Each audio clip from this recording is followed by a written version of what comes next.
have the public safety paramount in mind. The governor says the state is in constant contact with the utility companies and outages are more than likely. He says the state is taking the storm seriously and all of us should as well, Heather. And Liz, the major utility companies say they do have extra crews on hand and they are ready to be deployed. Unitil has 1,000 local employees and 260 extra crews ready to go. National Grid will have 5,000 workers on hand with another 1,000 to 3,000 crews on standby. And the Red Cross is opening shelters this evening. They are located at Weymouth High School, Newbury Middle School, Durfee High and Fall River, and Scituate High. Shelters in Dennis, Nauset, and Sandwich will open tomorrow morning at 8 and at 4 on the Vineyard. Mike Wankum's with me now, and really all eyes on the coastline. Right. So vulnerable to this. And big it's storm. actually, we've kind of upgraded a little bit from what we were earlier today. So we're looking for perhaps even that midday tide being a lot stronger than we were originally thinking. So let me give you the details on it. Let's start with everything else. Of course, there's a coastal flood warning up as we go to Weather 2, and you'll see what I'm talking about. We have a coastal flood warning, which is out all the way along the coast. This takes us until early Tuesday afternoon. But let's get specific on some locations that you may be worried about. First off, in Gloucester, here's what we're looking at. Noon high tide, we're expecting moderate flooding with a surge of 3.5 feet and waves running 15 to 20 feet. As we look for midnight, it looks like we'll also be dealing with a high tide with a surge of 2.5 feet. A little bit less, so we're looking for minor flooding there. Here's something new that we've talked about. Revere.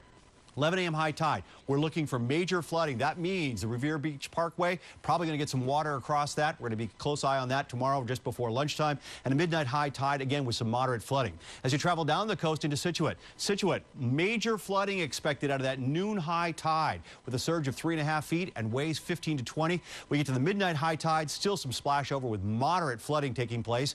And as you look down towards Chatham, noon high tide, major flooding expected out of this one now. 3.9 on the surge category with waves running 18 to 24 feet. Midnight high tide, a little bit less, still looking for moderate flooding because the surge has decreased just a little bit. And as you look down on the south coastal areas, keep in mind the tides are a little different. 8 a.m. Monday high tide looks like moderate flooding. By the time we get to the 8 p.m. Monday night high tide, major flooding expected. By Tuesday morning, it looks like it'll be moderate flooding. Narragansett Bay all the way up to Providence could actually see some significant flooding there. Not so much for wave action, but the surge is so strong going up Narragansett Bay. Ed?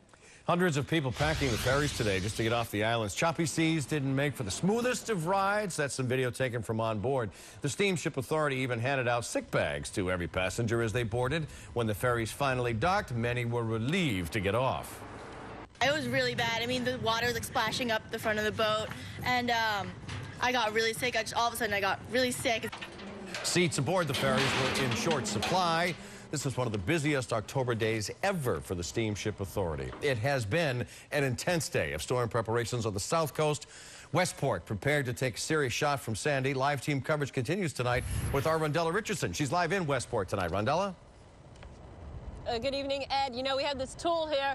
Floodwater concerns is a big problem, but right now it's the wind that is a problem. You can see how this is spinning. You know, it's not raining, but we're getting sprayed just from all of the ocean that has been pelting the rocks and actually coming over and almost hitting the car where we are.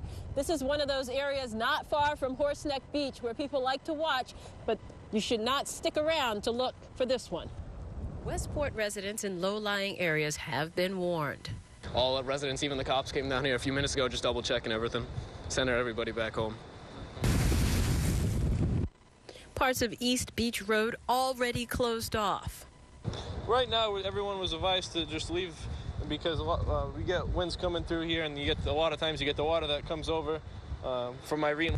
Concern swells up and down Buzzards Bay. New Bedford's hurricane barrier slated to close around 5 a.m. to hold back the storm surge. The barrier is actually porous, all those stones. So, I mean, but between, you know, for a number of hours, you know, the water's going to be a lot less in here. Harbor Patrol noted that most of the vessels are already in. The ones coming in now say it's already pretty rough. Scallopers are off the water just in time. In Dartmouth, pleasure boats filled parking lots in Pettinerum Village. Hurricane Bob, we had boats on the bridge. There were boats all over the shore road. They had to actually come in with helicopters and lift them off. Dartmouth residents lost power for weeks after Storm Irene. I've been here 25 years, and we lose power constantly. And this time they're ready with lanterns and a fireplace full of wood. The tubs have water to allow them to flush the toilets. We usually get water in the basement. That's our biggest concern because we have a sunk pump.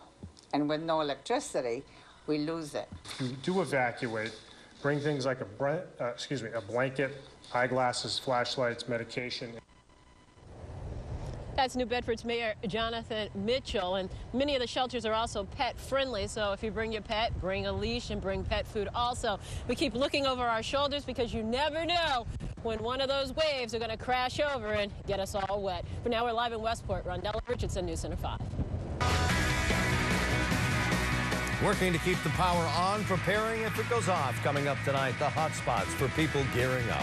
The city that never sleeps is pretty quiet tonight. How the Big Apple is shutting things down to keep people safe. More about the all-important timeline, how severe the different aspects of the storm will be in your area. It wasn't Hurricane Sandy in London today. It was Hurricane New England, as in the Patriots and Gronkowski's sweet little touchdown dance.